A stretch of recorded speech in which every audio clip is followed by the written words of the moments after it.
Namaste to everybody and thank you for joining me. आज हम नमस्ते। नमस्ते शानू, वेलकम। आज हम केन पे स्टार्ट करेंगे बात करना। नॉर्मली ईश उपनिषद के बाद सेकंड उपनिषद केन को कहा जाता है, फिर उसके बाद कट उपनिषद, फिर उसके बाद बाकी और उपनिषद आते हैं। तो केन उपनिषद पे आज हमने बात करनी है। मैंने आपसे ये कहा था कि जितने भी उपनिषद हैं हमारे, हम 11 उपनिषद को मेन उपनिषद मानते हैं। वो इसलिए क्योंकि वो 11 उपनिषद जो हैं वो वैदिक थॉट के साथ चलते हैं। बाकी जो उपनिषद हैं वो भटक जाते हैं, इसलिए हम उनको उपनिषद की कैटेगरी में नहीं डालते। और दूसरी एक और बात यह है कि अगर ये इंडिपेंडेंटली किसी ऋषि के लिखे हुए हैं तो हम उनको उपनिषद की श्रेणी में लेते हैं। अगर वो किसी राजा ने अपने कोर्ट में बैठ के कुछ पंडितों से लिखवाए हैं तो उनको हम उपनिषद की कैटेगरी में नहीं लेते, चाहे वो कोई भी राजा हो। ये इस तरह से हमने इसको कैटेगराइज करके रखा हुआ है। और थॉट के अंदर भी जो इनका थॉट और आर्श है, मतलब हमारे लिटरेचर वैदिक लिटरेचर से मैच करता है, तो हम उसको उपनिषद मानते हैं। अब 11 उपनिषद जैसे मैंने बताया आपको, हम पहला उपनिषद हर जगह सब ईश उपनिषद को ही मानते हैं। बाकी के जितने भी उपनिषद हैं वो ईश उपनिषद से प्रभावित हैं, बेस्ट हैं, बोरो करते हैं ईश उपनिषद से। ऐसे गीता ने सारे के सारे थॉट्स ईश उपनिषद से बोरो किए हुए हैं, उसी तरह से बाकी 10 उपनिषद भी ईश उपनिषद से बोरो करते हैं। बोरो करके कुछ अपना एड ऑन भी करते रहते हैं बीच बीच में, एम्फेसाइज भी, एड ऑन भी, क्वेश्चन आंसर्स भी हैं उसमें, इस तरह चलते रहते हैं। ये हम अब सेकंड उपनिषद शुरू करेंगे, तो उसका थोड़ा सा मैं इंट्रोडक्टरी स्टार्ट करता हूँ। पहले श्लोक से काम शुरू कर लेंगे। मैंने श्लोकों को अपलोड किया था अपनी वेबसाइट के ऊपर, अपनी व्हाट्सएप के ऊपर, हिंदू मंदिर वेबसाइट के ऊपर। जिसने साथ साथ पढ़ने हो वो पढ़ सकते हैं, ताकि अन्वय और उसकी लैंग्वेज समझ में आ सके। ठीक है ना? तो शुरू करते हैं। फिलॉसफी, जिसको हम शास्त्र या दर्शन कहते हैं, उसका जन्म और उसका पनपना, मतलब प्रोग्रेस करना, उन समाजों में ही हो पाता है जहां पर सोच और विचार की पूरी आजादी होती है, देश और समाज में शांति होती है। जब अंतःकरण में हमारे अंदर, मन के अंदर प्रश्न उठते हैं तो फिलॉसफी जन्म लेती है। आदि काल में मनुष्य पूछता रहा है, मैं कौन हूँ, कहाँ से आया हूँ, जगत क्या है, तो मुझे कभी सुख और कभी दुख होता है, सारी रचना किसने बनाई है, ये कर्म फल और भाग्य क्या चीज है। इस किस्म के अनगिनत ऐसे प्रश्न जब मनुष्य के अंदर जन्म लेते हैं, उसके विचार विमर्श के लिए फिलॉसफी का जन्म होता है। जन्म होने के लिए एक सूटेबल एटमॉस्फेयर, वातावरण भी जरूरी है, और सोच की स्वतंत्रता भी, यही ये वो भी बहुत जरूरी है कि सोच की भी स्वतंत्रता हो। यही फैक्टर्स भारतवर्ष को यूनिक बनाते हैं। भी हमारे लिटरेचर ने, हमारे धर्म ग्रंथों ने, हमारे समाज के पंडितों ने या राजाओं ने, अधिकारियों ने सोच पर पाबंदी नहीं लगाई, और ना ही कोई प्रिंसिपल्स फोर्स किए गए हैं। भी सारा विश्व मानस जो फिलोसॉफिकल तत्व ढूंढता है वो भारत की ओर देखने लगता है, बिकॉज ये सोच की आजादी और एक्सप्रेशन की आजादी हमारे पास हमेशा थी।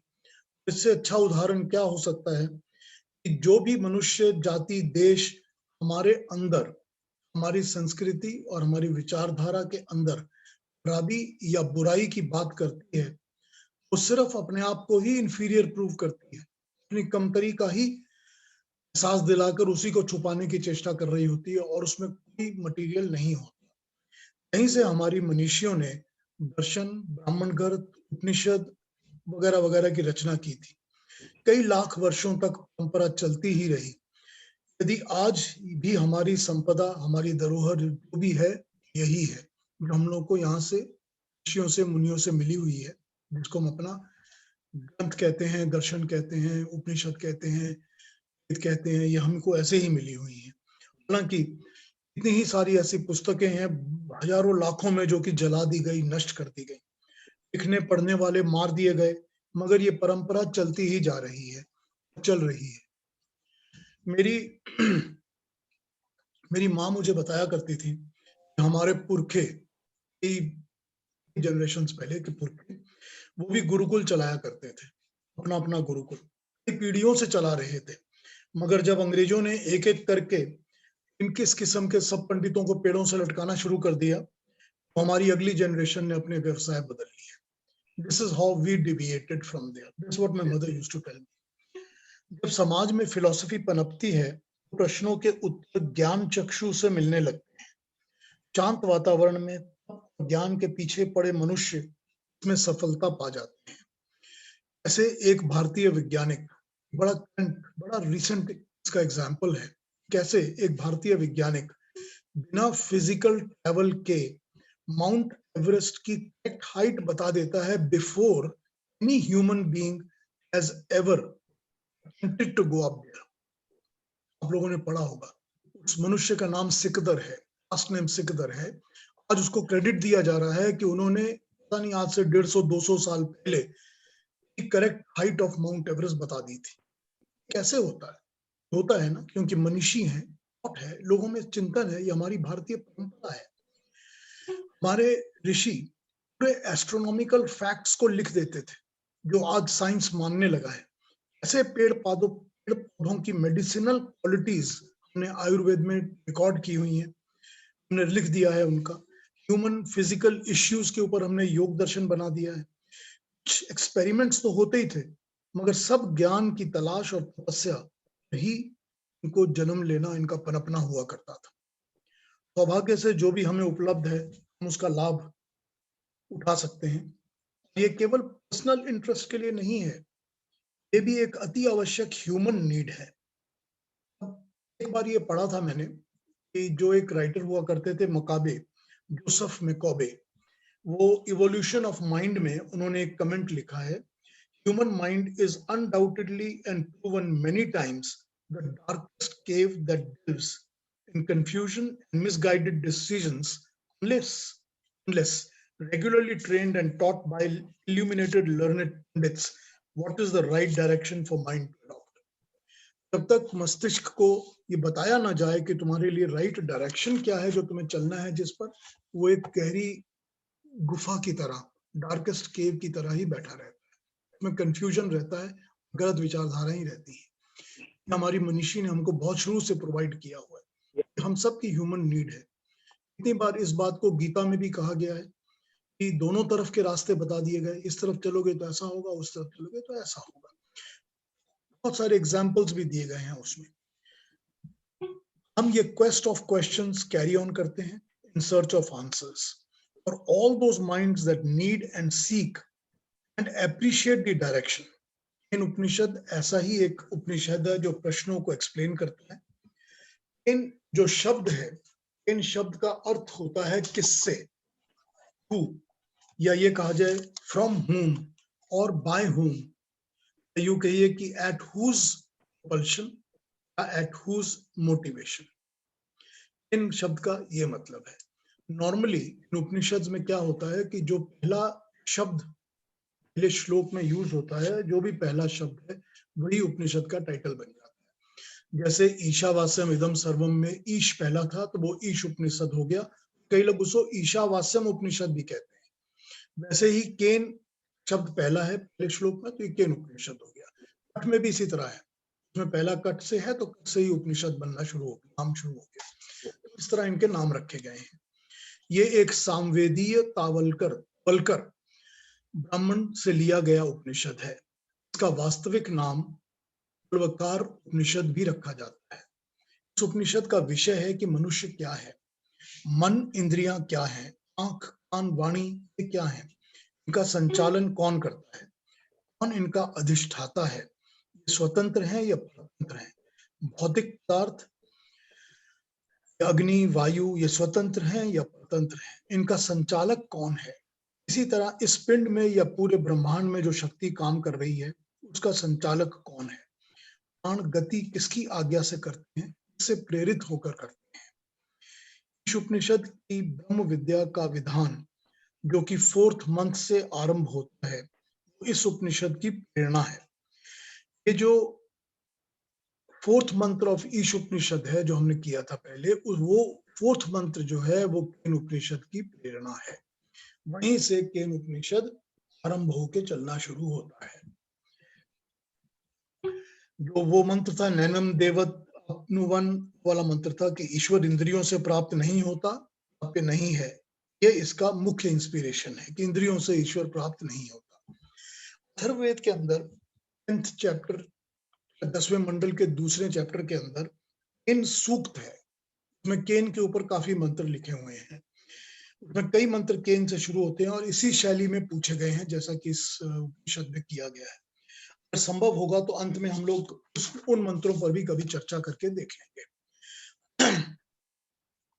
आइए प्रथम श्लोक के साथ प्रथम खंड को शुरू करते हैं इन उपनिषद के, इस पर बात शुरू करते हैं। पहला मंत्र, पहला श्लोक, फिर मैं इसका अन्वय करूंगा और फिर इसका एक्सप्लेनेशन। आपने अगर मेरा वो देखा हुआ है या आपके पास उपनिषद हैं, उसको आप खोल के मेरे साथ साथ इसको पढ़ सकते हैं ताकि अन्वय करने में और समझने में आसानी हो। ओम केनेशितम तति शितम मनः इन प्राण प्रथम एति युक्तः केनेशिताम वाचमिमाम वदन्ति चक्षु श्रोत्रम देवो युनाक्ति। इसका पहला श्लोक है। ये इसका अन्वय शुरू करते हैं। हम हर काम ओम से शुरू करते हैं, तो ये मंत्र पहला ओम से ही शुरू होता है। ओम होता है परमात्मा का, ईश्वर का स्मरण करना, उसका नाम लेना, हम ठीक रास्ते पर परमात्मा की मदद से चल पाए। इसका अन्वय बाकी का करते हैं। केन मतलब से शीतम, भीष्ट, प्रेरित, इंस्पायर्ड, तति गिरता है, आकृष्ट होता है, अट्रैक्ट होता है। शीतम प्रेरित, भेजा हुआ, मन मन, इन इसके द्वारा, प्राण प्राण या प्राणवायु, प्रथम पहला मुख्य, प्रति बड़ी प्रकार जाता है, बड़ी प्रकार जाता है, युक्त नियुक्त किया हुआ, लगाया हुआ, इन से शीताम भीष्ट प्रेरित हुआ, वाचम वाणी को, इमाम इसको, इस वदंती बोलते हैं, चक्षु आंख को, श्रोत्रम कानों को, इंद्रियों को, कौन निश्चय से, देवः देवता, दिव्य शक्ति, युनिक्त नियुक्त करता है, कार्य में लगाता है। एक पास्ट पार्टिसिपल में है मंत्र की जो स्ट्रक्चर है वो पास्ट पार्टिसिपल है। युक्त मतलब युज, भोग, योग किया हुआ। इसकी प्रेरणा से मानो विषय पर टूट पड़ता है। इसकी प्रेरणा से जो मन होता है वो विषयों के ऊपर टूट पड़ता है। इसके द्वारा नियुक्त किया हुआ प्राण जन्मते ही पहले पहले गति करने लगता है। इसकी प्रेरणा से इस वाणी को हम बोलते हैं। चक्षु और श्रोत्र को कौन देव अपने अपने विषयों से नियुक्त करता है। इसका पहला है, the pupil asks the preceptor, at whose promoting does the mind undertake its errands? At whose command does the vital breath system, prana, starts functioning from the first and then continues on? At whose wish do people utter this speech? Who is that Lord, the divine Deva, that directs the eye and ear as well? इस पहले श्लोक का अर्थ बनता है। इसकी प्रेरणा से मन इच्छित विषयों पर गिरता है। इससे नियुक्त हुआ प्रथम फैला हुआ प्राण चलता है। इससे प्रेरित हुई ये वाणी बोलती है। कौन देव है जो आंखों को, कानों को चलाता है। यहाँ गिरता, किसी का अभी भी माइक ऑन है, उसको प्लीज म्यूट कर लीजिए प्लीज।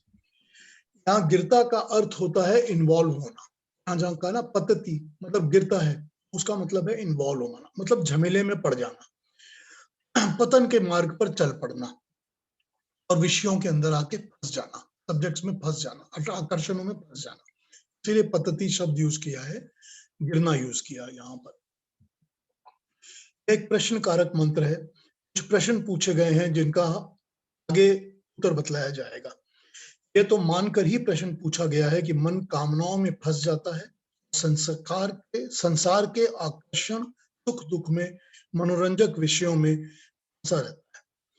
परंतु प्रथम प्राण तो परमात्मा की प्रेरणा से ही आते हैं और तभी ये शरीर और उसके उपकरण इंद्रियां काम करने लगते हैं।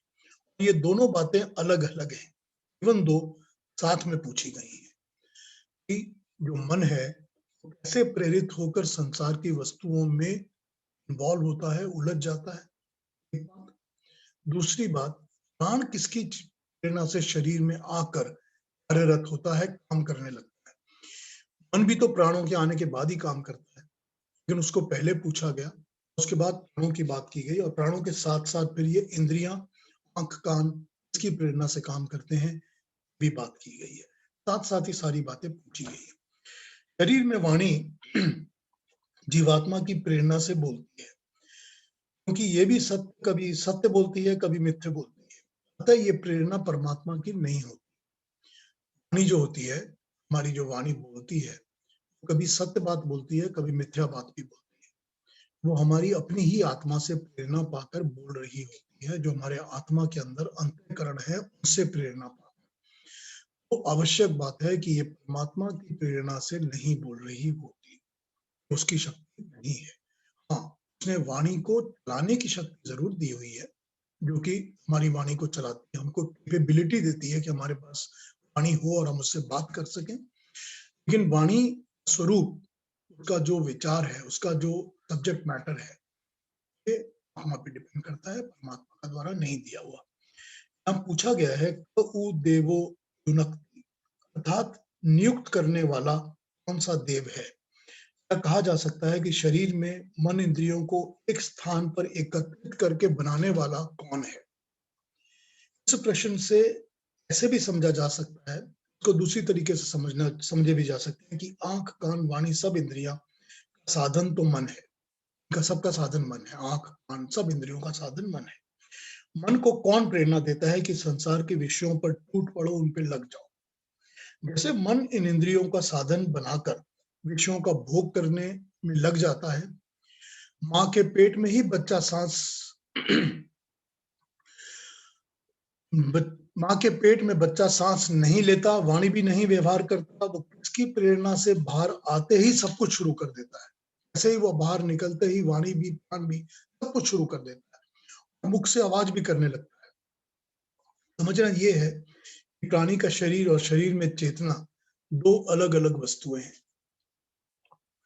यहाँ ये तो थॉट बिलीफ है, हम सब ये जानते हैं कि कोई भी ज्ञान इंद्री, सेंसरी ऑर्गन, कोई भी कर्म इंद्री, एग्जीक्यूटिव ऑर्गन्स स्वयं काम नहीं करते। कुछ इंस्पिरेशन या प्रेरणा तो होती ही है सभी की।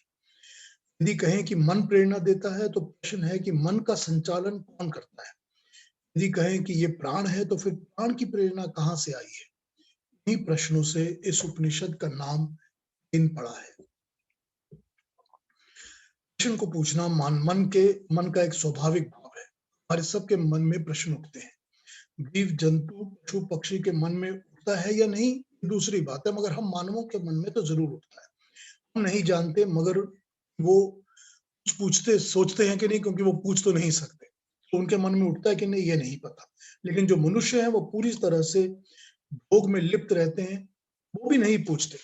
तो ऐसे मनुष्य हैं जो पूरी तरह से भोगों में लिप्त रहते हैं, उनके मनों में भी ये प्रश्न नहीं उठते, क्योंकि उनको ये सब पूछने की जरूरत ही नहीं पड़ती, उनको ये महसूस ही नहीं होता, इसीलिए वो इसको नहीं पूछते। लेकिन मनुष्य के मन में ये सारे प्रश्न उठते हैं। तो इन प्रश्नों के साथ ही पहला श्लोक आरंभ होता है, इंट्रोडक्शन टू दी उपनिषद, ये उसका फर्स्ट श्लोक। अब दूसरे श्लोक पर आ जाते हैं, क्योंकि पहला श्लोक का एक्सप्लेनेशन खत्म हो गया। मैं दूसरे पर बात करता हूँ।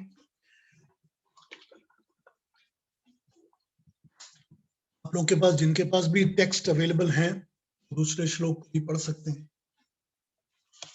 और मैं उसको पढ़ देता हूँ, उसके बाद उसका अन्वय करेंगे। श्रोत्रस्य क्षोत्रम मनसो मन, यद्वा तो ह वाच्यम स उ प्राणस्य प्राणः, चक्षुष चक्षुर्हि मुच्य धीरा, समाल लोकाद मृता भवन्ति। इसका अन्वय करते हैं।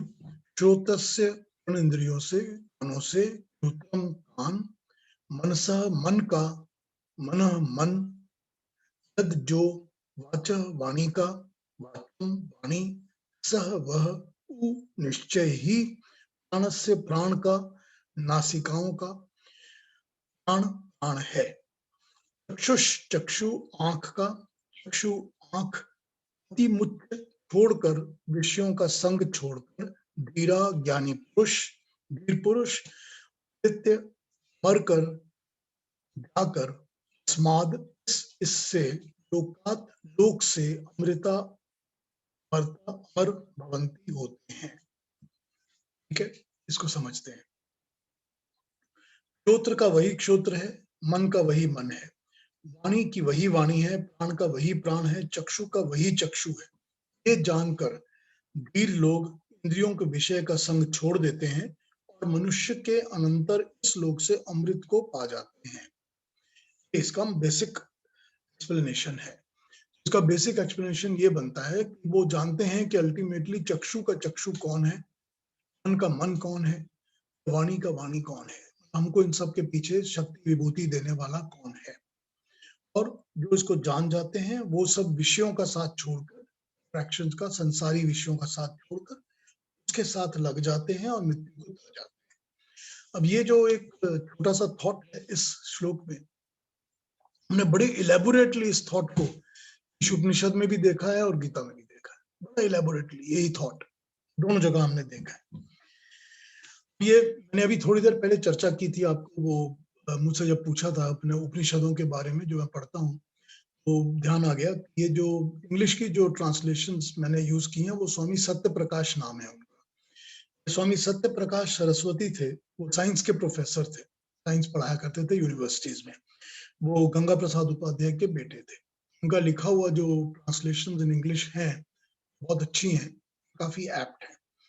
श्लोक के बारे में वो यूं लिखते हैं, the परसेप्टर replies, it is the supreme which is the year of the year, the mind of the mind, and indeed the speech of the speech, the vital force prana behind the vital prana system as well, the eye of the eye, having got rid of all the erroneous notions, of all the erroneous notions, the men of spiritual wisdom, freeing themselves from the shackles of life and death, become immortal. वही thought है। ये सब आंख कान वाणी प्राण ये सब साधन है, टूल्स हैं मनुष्य के प्रयोग के लिए। इनमें धीर पुरुष, ज्ञानी पुरुष यही जानकर प्रयोग करते हैं कि इन्वॉल्व इनमें नहीं होना, इनसे जुड़ नहीं जाते। जैसे वो इनके विषयों का ज्ञान लेते हैं मगर विषयों में चिपक नहीं जाते। जो कुछ बाहर दिखता है वो अंतिम सत्य नहीं है, बस एक झलक है। असली सत्य तो नहीं दिखता, वो है जो फिजिकल है वो नहीं है, जो अदृश्य है वही अल्टीमेट सत्य है। जिस जगत को हम सत्य समझ बैठते हैं वो असत्य है, जिसे हम जीवन समझते हैं वो है तो मृत्यु। हर रोज एक एक मरण की ओर ले जा रहा है। जो अमर है, अमृत है, उसकी ओर तो हम ध्यान तक नहीं देते। यहाँ पर्पस यही है कि किस प्रकार से मनुष्य इस पृथकता को समझ सके कि दृश्य जगत एक अलग सत्ता है, उसे समझना, उसे व्यवहार करना, उपकरण, टूल, रिसेप्टर्स, मेरी इंद्रियां एक अलग सत्ता है। इसे काम लेने वाला मेरा मन भी एक अलग एंटिटी है, एक अलग सत्ता है। मन को चलाने वाली आत्मा वो एक अलग सत्ता है। और आत्मा ये सारा काम प्राण से करती है, तो प्राण भी एक अलग सत्ता है। और प्राण का दाता, प्राण को मुझे, मेरी आत्मा को बोरो करने के लिए देने वाला एक अलग सत्ता है। यहाँ बोरो का कॉन्सेप्ट बहुत क्लियरली बताया गया है, क्योंकि किसी के पास भी प्राण जो है वो अपनी पर्टिकुलर धरोहर पर नहीं होती, सब बोरोड है। क्योंकि हमें किसी को नहीं पता कि ये प्राण छूट जाएंगे, ये हमारे नहीं रहेंगे। हमने परमात्मा की शक्ति से बोरो किए हुए हैं। यहाँ पर ये इस एक्सप्रेशन को बताया गया है।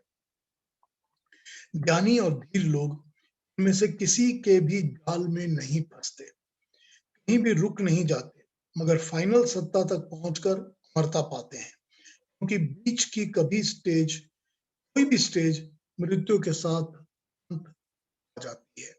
बीच में कभी भी किसी भी स्टेज पर मृत्यु अंत आता रहता है, मिल जाता है। इसीलिए वो ज्ञानी पुरुष जो होते हैं वो शुरू से ही इसमें इन्वॉल्व न होकर वो फाइनल सत्ता के ऊपर ही मेडिटेट और कॉन्सेंट्रेट करते हैं, उसी पर विश्वास, उसी पे भरोसा रखते हैं।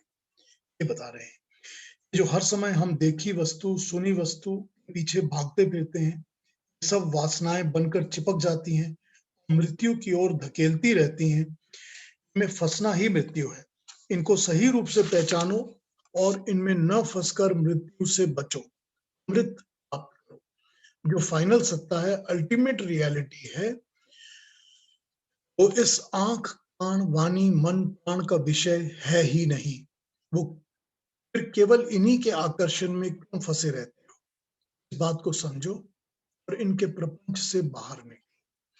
ये सेकंड श्लोक का अभिप्राय है कि फाइनलिटी जो है, जो अमरता है, जो छूटेगी, इन सब झमेलों से छोड़ेगी हमको, पीछा छुड़वाएगी हमारा, वो ये आंख, कान, नाक, प्राण, वाणी, इन सब से भी नहीं जा सकती, क्योंकि जो फाइनल सत्ता है वो इनका विषय है ही नहीं, वो इनका विषय नहीं है। इसीलिए इनके पीछे मत भागो, इनके पीछे मत पड़ो। ये हमारा सेकंड श्लोक यहाँ अंत होता है। तीसरा श्लोक भी कर लेते हैं आज। तो तीसरा अगर जिनके पास हो वो मेरे साथ पढ़ सकते हैं, और उसके बाद मैं उसका अन्वय करूंगा और उसके विचार पर बात करेंगे। श्लोक नंबर 3 के ऊपर। न तत्र चक्षुर्गच्छति न वाग गच्छति नो मनो न विदयो न विजानीमो यथै तदनु शिष्यादन्यदेव तद्विधि आदथो विधि आदधि इति शुश्रुम पूर्वेशाम ये नस्तद व्याच चक्षिरे। का अन्वय करते हैं। न नहीं, तत्र वहां, चक्षु आंख, गच्छति जा पाती या देखती, न नहीं वाग वाणी,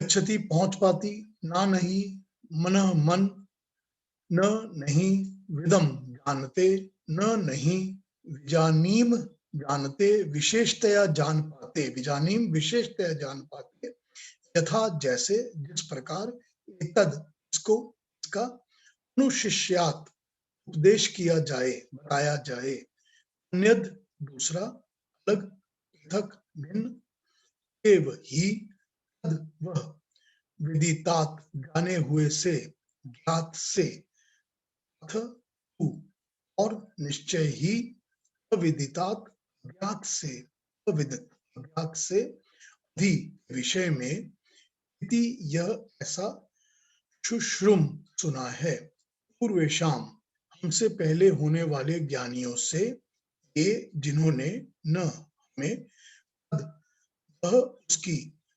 व्याख्या की थी, बताया था। इसको एक बार अर्थ में समझते हैं।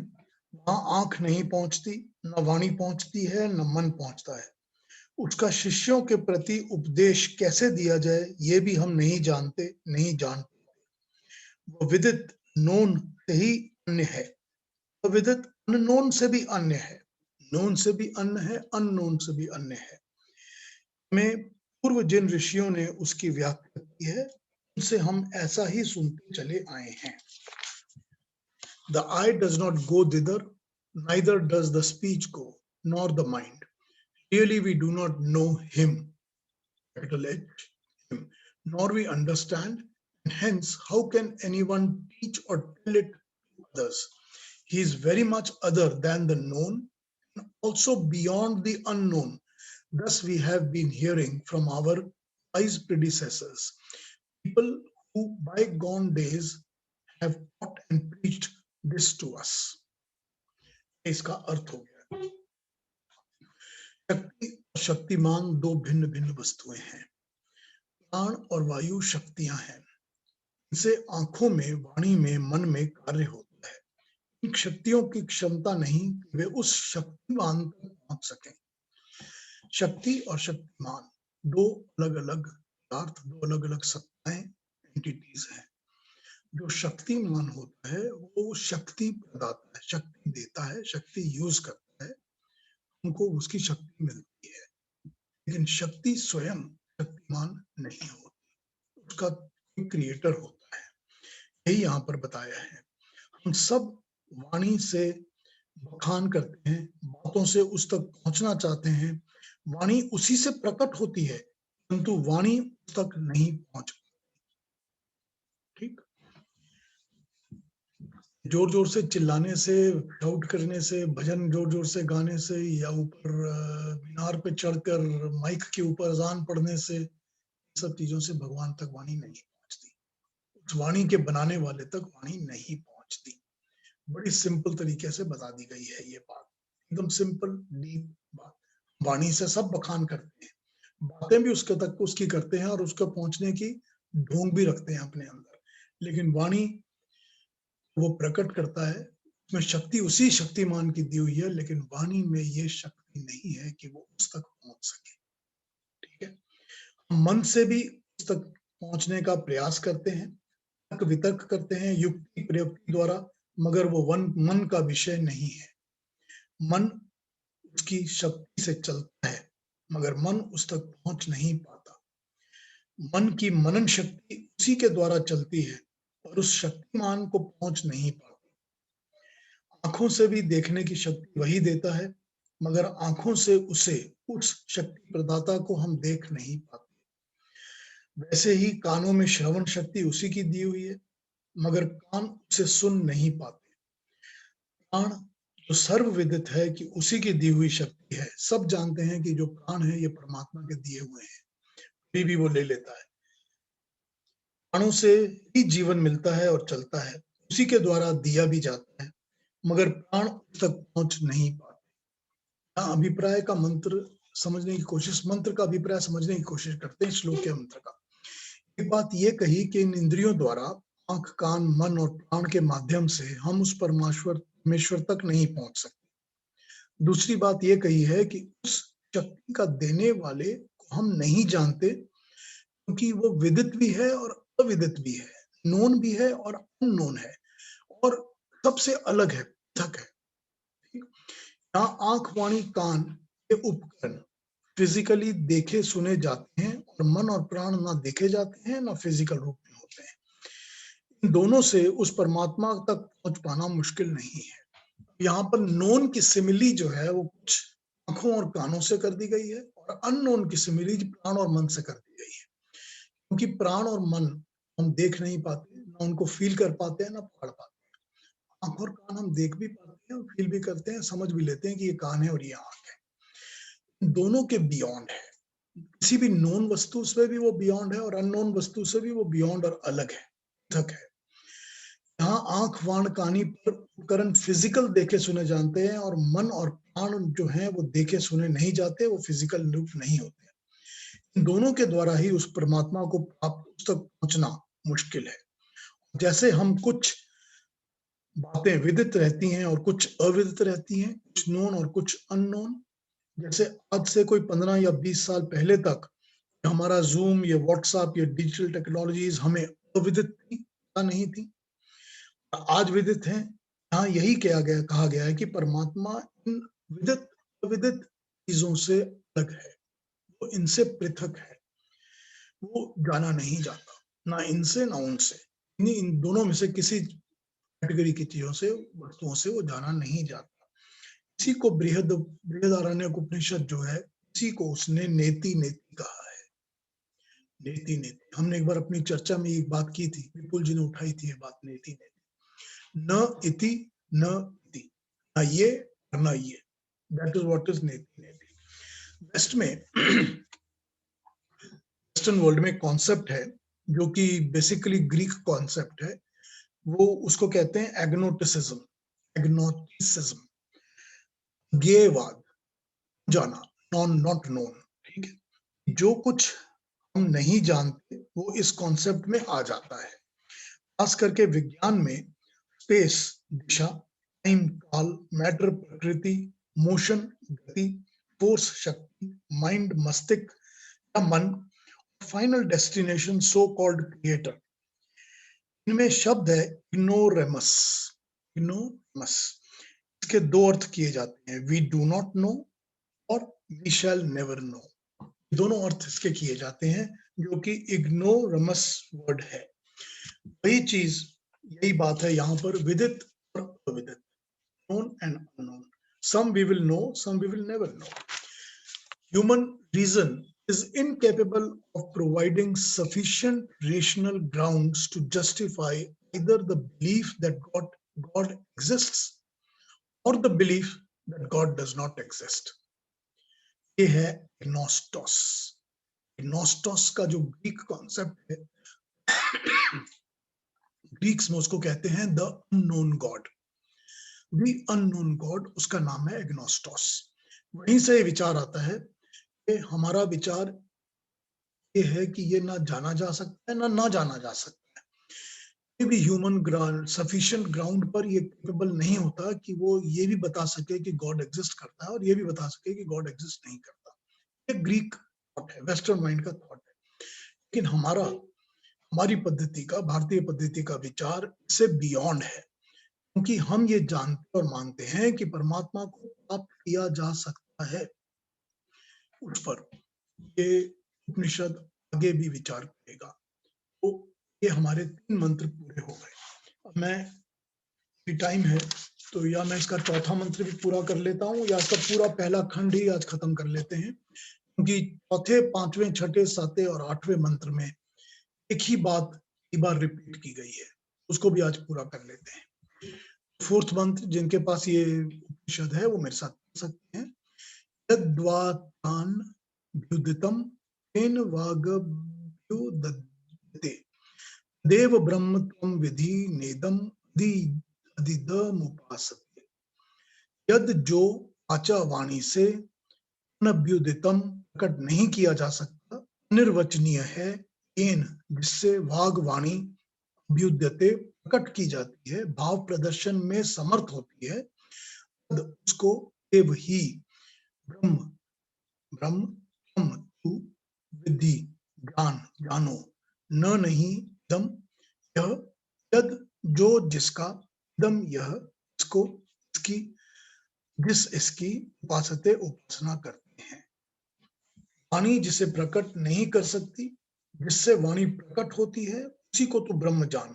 जिसकी लोग उपासना करते हैं, जिसकी हर वक्त लोग इधर उधर उपासना करते रहते हैं, उसको ब्रह्म मत जान। ब्रह्म तो उसी को जान जो इस वाणी को प्रकट तो करता है, मगर वो वाणी से प्रकट नहीं होता।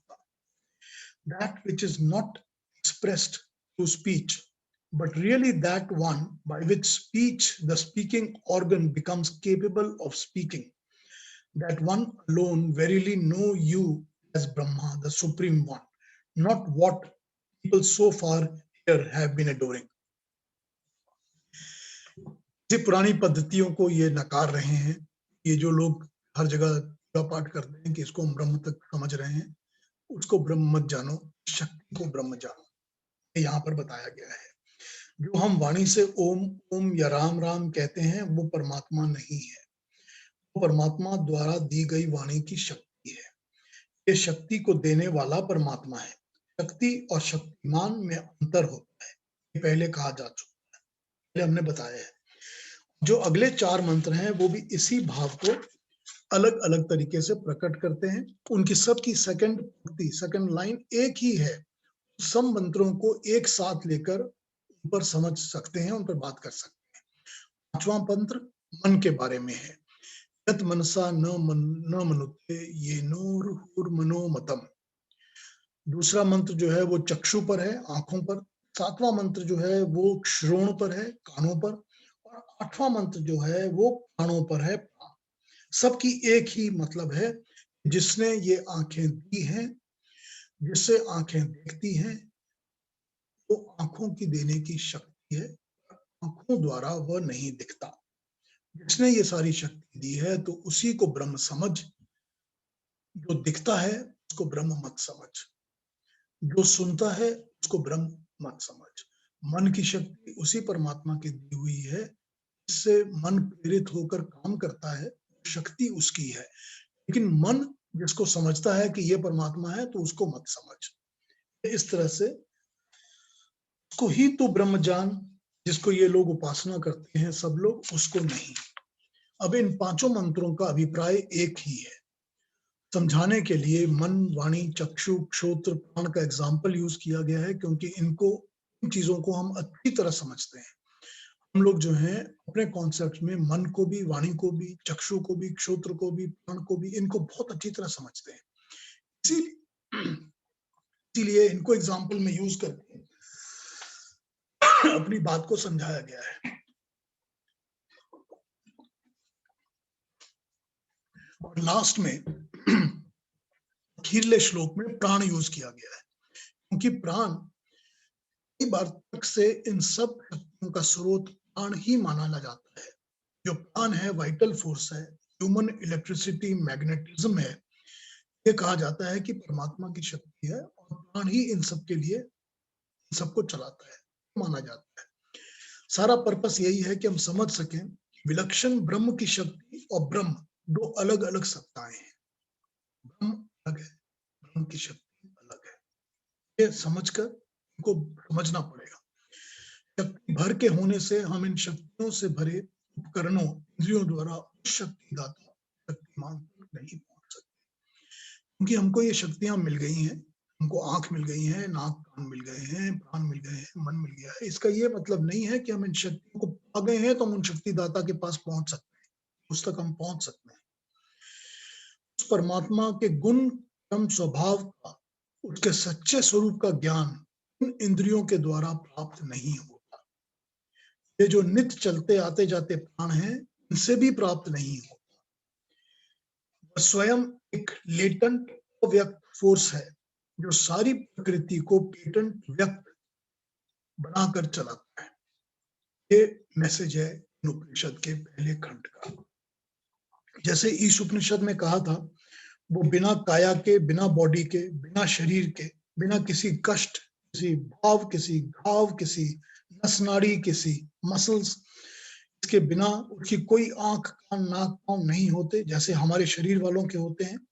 हम सारा काम शरीर से करते हैं, सारा सांसारिक काम और मन, अध्यात्म सब, मगर ये सब संसार में उलझता है, ये परमात्मा की ओर नहीं ले जाता। उस परमात्मा कोश का ना कोई शरीर है, ना नाड़ी है, ना प्राण है, ना कुछ है। परमात्मा इन सब को चलाता है। ये जिस शक्ति से काम करते हैं वो प्राण है, मगर उन प्राणों का भी उस परमात्मा की ही शक्ति है जो प्राणों में काम कर रही है। मगर प्राण वाला परमात्मा की शक्ति स्वयं परमात्मा नहीं है। परमात्मा एक अलग सत्ता है, एग्जिस्टिंग रियलिटी है, अल्टीमेट ट्रूथ है। उसे पाने या प्राप्त करने का उपाय भी अलग है। इन सब उपायों पर आगे चर्चा होगी आगे मंत्रों में, लेकिन यहाँ पर सिर्फ एक डिफरेंट समझने के लिए कि अलग अलग सत्ता को समझने के लिए इन मंत्रों का यूज किया गया है। संसार की किसी भी वस्तु की शक्ति की पूजा परमात्मा की पूजा नहीं होती। इस संसार की किसी वस्तु की पूजा या संसार की किसी शक्ति की पूजा परमात्मा का पूजन नहीं होता। संसार से जो प्राप्त होता है बहुत कुछ होता है, मगर वो परमात्मा नहीं है। ये बेसिकली इस अध्याय का, इस खंड का मैसेज है। इसको एक बार फिर समराइज करता हूं तो यूं कहूंगा, we have the mind, the manas and our sensory organs, gyan indriyan and the prana, and all these will give us a picture of this changing world, its changeable nature, but none of them would take us to Brahma. Because the supreme soul withdraws him, if the supreme soul withdraws himself from these organs, nothing will work. Eyes will not see, ears will not hear, prana will be gone, all will diminish. The impelling dynamic reality of his creation can only be glimpsed through reverence and adoration of him, none else. ये message है हमारे पहले खंड का, पहले अध्याय का। पहला अध्याय मैंने आज समाप्त कर दिया है। द्वितीय खंड सेकंड चैप्टर जो है वो अगले बार यानी कि टुमारो स्टार्ट करेंगे। बेसिक मैसेज यही है, शक्ति और शक्तिमान को अलग समझो। शक्ति की पूजन करने से शक्तिमान का पूजन नहीं होता। अगर हम उसको समझते हैं तो उस शक्तिमान की रेवरेंस और एडोरेशन से ही हम उस पर पहुंचेंगे। शक्तियों की जो हमको चीजें सुनती हैं, जो दिखती हैं, जो समझ आती हैं, जो मन में हमेशा रहती हैं, घूमती रहती हैं, या जो प्राण हमारे को हेल्प करते हैं सारा दिन काम करने में, ये परमात्मा नहीं है। ये परमात्मा तक हमको नहीं पहुंचाएंगे, इनसे हम परमात्मा को प्राप्त नहीं कर सकते। बड़ी सिंपल सी मैसेज है, यही दी गई है कि परमात्मा की सत्ता अलग है, सब की शक्ति की सत्ता अलग है। शक्ति और शक्तिमान में फर्क है, क्रिएटर और क्रिएशन में फर्क है। यही इसमें बताया गया है, ये हमको समझाया गया है। हमारे अपने जिस्म, अपने पिंड के एग्जाम्पल को लेकर, अपनी आंख, नाक, मन, प्राण सबको पता है, इसको लेकर ये बात समझाई गई है। सेकंड चैप्टर को कल करेंगे। अब आज के इस विषय पर किसी को कुछ पूछना, प्रश्न करना हो या कोई बात करनी हो, कर सकते हैं। एक सवाल है। हाँ जी। मेरे पास एक इंग्लिश की किताब है, उसमें लिखा है कि इसके सामने शांति पाठ या पीस इन्वोकेशन है। मंत्र नहीं लिखा हुआ लेकिन डिस्क्रिप्शन है। हाँ, वो हर एक में पीस इन्वोकेशन को शुरू करके ही, जैसे हम लोग ओम के नाम से शुरू करते हैं, मेरे पास जो अलग अलग उपनिषद हैं उसमें सब में अलग अलग पीस वाले मंत्र दिए हुए हैं। एक में तो वो चक्षुर्देवहितम पुरस्ता शुक्रमुचरत पशेम श्रद्धा शतम वाला मंत्र है। एक में वो सहना भवतु सहना भुनक्तु स वीर्यम करवावे का मंत्र है। ये सब एक जनरल होते हैं कि before you start the pravachan you start on a peace mantra, that sort of thing. नहीं, ये हर चैप्टर के पहले एक है। हाँ, कई बार ऐसा भी होता है, कई बार सिर्फ उपनिषद के शुरू में होता है। This is optional, we can do it if you like. अच्छा, जिसने ये पब्लिश की किताबें, उन्होंने ये सोच लिया कि कौन सा मंत्र होना चाहिए। हाँ, वो हर एक, मेरे पास जितनी पब्लिकेशंस हैं सब में अलग अलग मंत्र हैं। अच्छा, तो होता ये है कि जो जिसकी जैसी श्रद्धा होती है वो इस तरह से एक मंत्र उठा के इसमें डाल देते हैं कि चलो शुरू करने के पहले एक मंत्र पढ़ो। अच्छा। जैसे आपने देखा होगा कि कई जगह प्रवचनों के पहले महर्षि दयानंद जो थे वो विश्वानी देव सवितर दुरितानी परासुआ का मंत्र पढ़ते थे, फिर वो अपना बात सब्जेक्ट और टॉपिक पर आते थे। तो उनका वो फेवरेट मंत्र था, वो उसी पर अपना वो टिकाते थे। तो इस तरह से लोग करते हैं। तो ये, but they are not related to the Upanishad. Okay, ठीक। जी, और प्रश्न?